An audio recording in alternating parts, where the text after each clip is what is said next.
Alright, so this is my Cleveland Cavaliers prediction.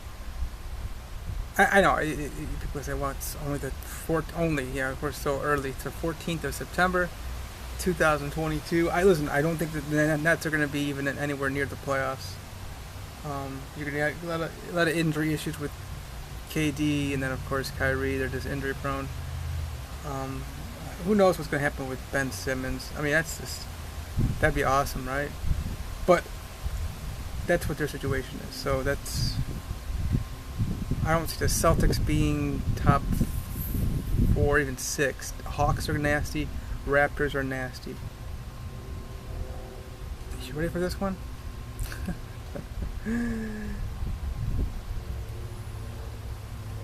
So Cleveland Cavaliers, this is the best team I've ever seen, ever.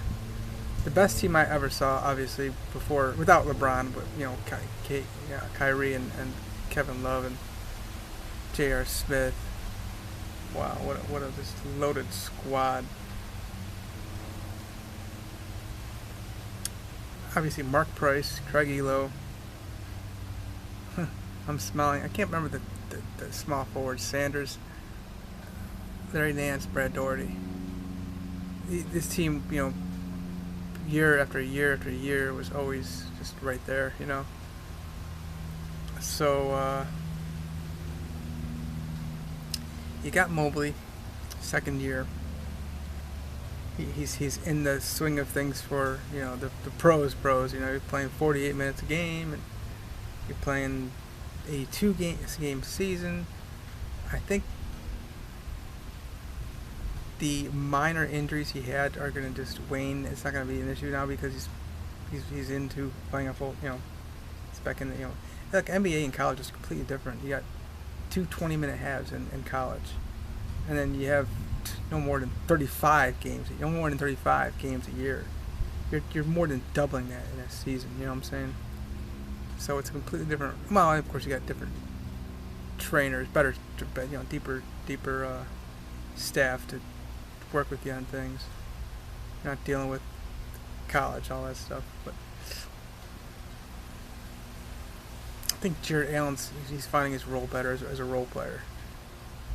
He could find himself as one of the top 5 center role players in the league. Probably top 1 or 2. A kid that just left Utah also. He was one of the top 1 or 2. And of course you got Giannis and these guys. These aren't role players. I mean, they're just gonna do it all. Jokic and.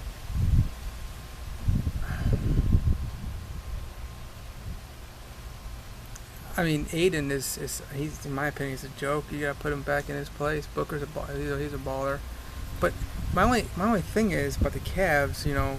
This is the best team in the Eastern Conference. I see them winning minimum 60 games, winning the Eastern Conference. Getting to the playoffs easily because they're so deep, y'all. You're gonna have LeVert off the bench. Rubio, who. He played with Mitchell, all right? And then you got, people don't realize, like, if you look at Kevin Love's stats, this kid's coming off the bench. He came off the bench for the Cavs the last 2 or 3, 4 games of the season. He was putting up career best numbers, y'all. He's back. So now you got some problems. We can literally go 9, 10 deep in the playoffs. In the playoffs, you don't usually go more than like 7 or very most 8 guys. You might have 8th guy go like 5, 7, 10 minutes of playing time. You don't usually go more than maybe 7, But we like. It's not even like you're giving your players time to rest. What you're doing is you're just as JB Bickerstaff said in the intro of Donovan McNabb to the Cleveland Cavaliers, that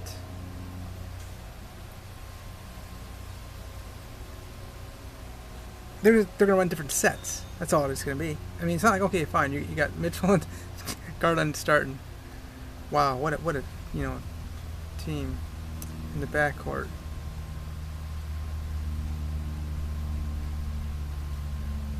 we're so used to LeBron, and then to take LeBron out, you got to give him at least 6 minutes a half rest, rest, and that would put him right there at 36 minutes, if you can get him to 6 minutes, and then we would, sit him down at the 3-minute mark in the third quarter, take him into the maybe 9 minutes into the fourth quarter, if you can go that far. But Garland's another year in, y'all, and it's the thing is, because we've been playing such last minutes, you're not gonna have the injuries, y'all. We've got not just an experienced coach, but you can see his heart is more with the Cleveland Cavaliers. That was a good hit. You can tell by the way the ball's hit. I heard it. You probably can't hear it on this audio, but the golf course is behind me. I'm not sure what whole number that is, but I heard it, and there's some of them you just like, oh, cool, that's going. Better watch out now, I haven't seen any golf balls in the past. I haven't seen a golf ball in the past all this year, 2022. There was one that bounced around the breezeway to my right. I call it breezeway. It's just like where these buildings kind of attach. It's a big U. I'll show you real quick.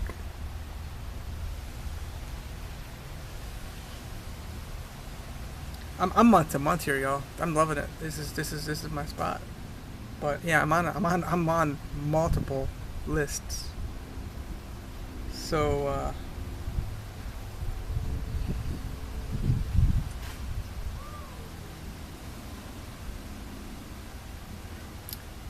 I'm not even looking so much at the roster. Look,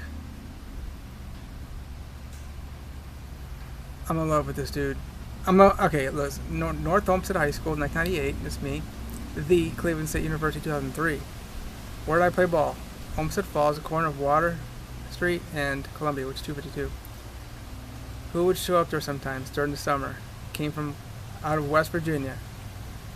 West Virginia University. Well, Steve Logan ended up going to the Cincinnati Bearcats and played for Bobby Huggins, but this is okay. So Mike Gansey, Olmsted Falls. Okay, this kid can flat out shoot. It's ridiculous. He's a GM, y'all. The Cleveland Cavaliers. Oh, it makes me cry. I'm so happy. He's cool. I couldn't speak higher enough about JB Bickerstaff. Colin Sexton, understand something, okay? We got rid of him. He was talking shit about Kevin Love. Oh, he's making $30 million. He's a total joke. Well, listen, his career is over as we know it. You ever play ball with somebody who's had ACL? Whatever. Okay, I haven't had that, but even I've had stuff much less than that. So if you want to drive, okay, my left knee is my problem. Well, it was my problem. If you wanted to drive, for some reason I couldn't push off the left side. If you want to go to my left, I'm done. And then I would try to push you to the left anyway, because if you're right-handed, but because I was, I had issues going, the side-to-side kind of thing, but he's going to have issues defensively. I think they wanted to get rid of him because of the Kevin Love issue. Also, it's an ACL, y'all. And a contract year. He wanted more money. I think he did a sign and trade whereby he took more money too, so he's set. I think he got a 4-year extension or something like that. So when we get Donovan, as we have Donovan Mitchell now, I think he's got 3 or 4 years left. Wow. This kid's at least three-time All-Star. Playoffs, I think 5 times.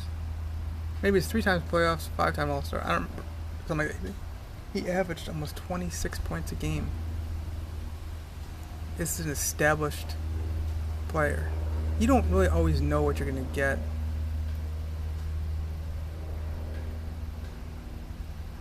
In the draft. I mean, you could go ahead and say, okay, yeah, we got this, was it 4th overall pick? We took Dwayne Wade. Yeah, we did good. Hey, we got this kid named Stephen Curry. What was he, 9th or whatever? Hey, we got this kid named Carlos Boozer out of Duke in the 2nd round. Scottie Pippen, his name is. Pick him up. I mean, it's very rare. Maybe 3, 4, at the very most 5 big stars you're going to get in a draft. So I'm glad the Cavs saw that and they said, hey, we already got a star right here. He's a superstar. The top, bottom of superstars, because he's a superstar. Top star. What a great move. So think about it. We were a number 3 seed toward the end of the year. Started off strongly, kind of up and down, and then started going to the number 3 seed. Hung in there for a while. And then we fell off at the end. Well, here's what happened. We were lacking that depth. Now all of a sudden we plug in a player who averaged more points than any Cavalier on our team. So it's a very exciting time to be a Cleveland Cavalier fan. I just love Donovan Mitchell's attitude across the board.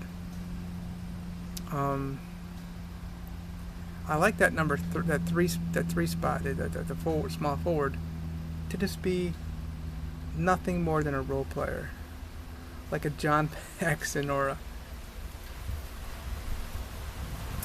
Tony Kukoc. But there's some players that can be dangerous, you know. I mean, even like an Iman Shumpert, kicking D up, you know. You don't need to get 10 points out of the guy.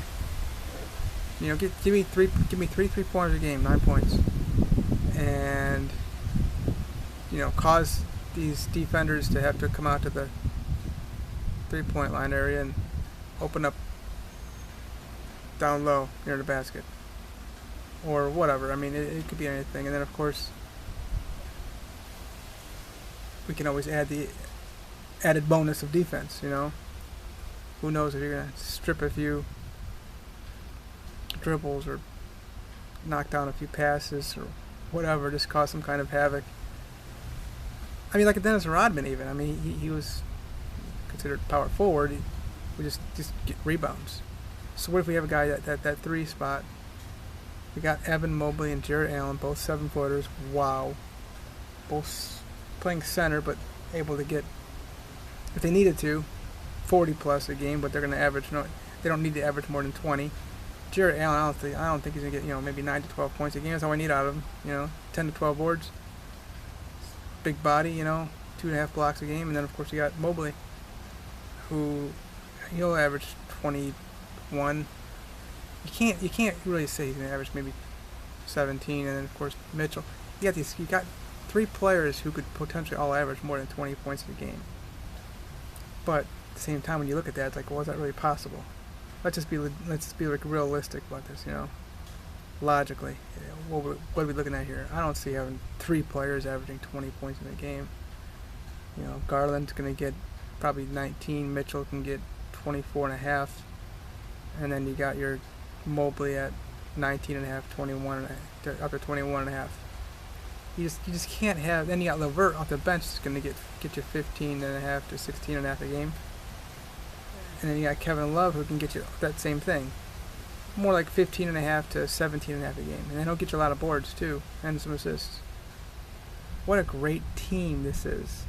We don't need to worry about the whole issue of having LeBron sit on the bench and what we're going to do now, because he always complained about that too. Like, that's when our team would look at us to say, oh, okay, so our chance to catch up or get ahead if we could. No, not anymore. You know, as long as you've got Rubio, Donovan Mitchell, or Darius Garland, just one of those 3 running the squad with, you know, Kevin Love, Evan Mobley, Jarrett Allen, and then one of the Osman or one of these guys. And of course, you got Levert too, so he's got other players who are going to be coming out of nowhere too. So there's just so much, not even potential. It's there already. Remember, we were already a 3 seed. It was that close, and like I said, I don't see Boston being anywhere near maybe a 6. Atlanta's nasty. Toronto's nasty. Philly's going to be tough unless they run into injury issues. You got Harden, you got Embiid, who's injury prone. Knicks will be better. Not maybe better than 8 or 7 seed.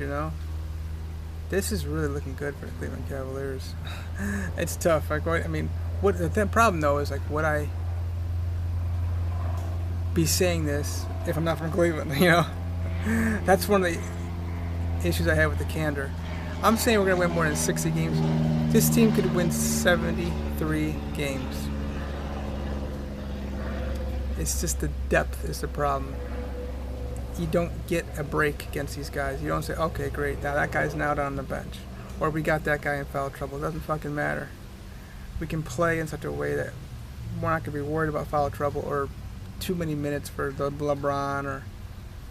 It's just, whoa. Every single position. Just look at this team right now. I try to compare this to another team we had in the past, whatever it might be.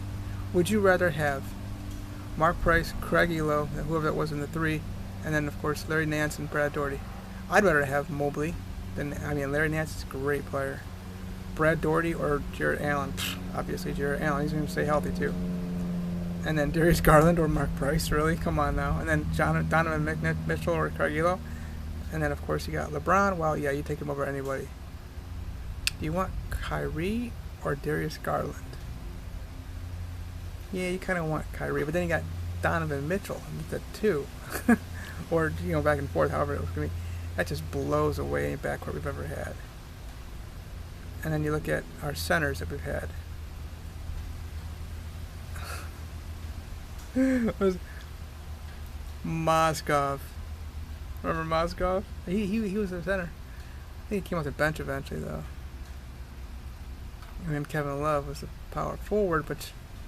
You want Evan Mobley or him? Yeah, you want Mobley.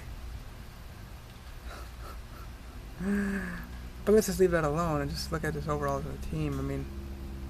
This is a squad, y'all.